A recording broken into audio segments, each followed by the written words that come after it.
حضرت شیخ عبدالقادر جیلانی رحمت الله علیه چې کله اولاد پیدا شو مورید به راوړو حضور بچای دی وشو د به داسې اوچت کړو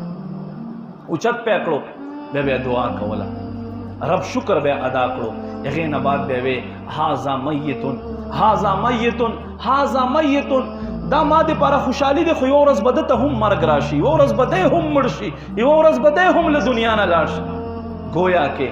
دی خوشحالي ته همیشه خوشحالي مه وایه رب شکر پې ادا کا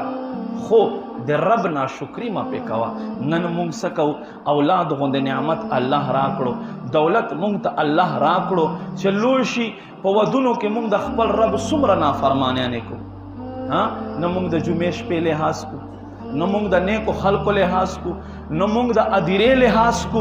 مونږ کې دا شیز نشته دی خو بس چې صرف خپل خواهش پسې لاړ شو ای انسانه د تا یو څو منټو خواهش چې دی دا د تا د رب ناراضګۍ سبب جوړیږي بیا ته څه کوې ټول عمر دیکې خورې ټول عمر دیکې خورې ولې چې تا خپل رب ناراضه کړی دی نو ما عزتمندو په هر یو شیز باندې الله رب کریم رضا کوشش کوئ چې رب له ما نه راضي وګرځېږي او دا یاد وساتئ چې څومره بنده شکر ادا کوي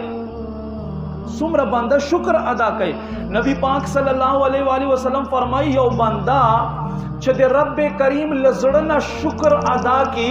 فرمایي د دې شکر کلمات د له خولې نه لا پوره کړي نه وي چې رب کریم دته د دې سو چنده بدل عطا فرمایي خو چې له زړه نه شکر ادا کی زړه نه صرف دا نه چې یا الله شکر دی یا الله شکر دی دا کامل شکر نه دی کامل شکر دا دی 2 رکعاته نفل وکړه 2 رکعاته نفل وکړه یا نعمت نه بعد صدقه وکړه دا کامل شکر دی خپل زړه نه رب قدیر ته ښکته شه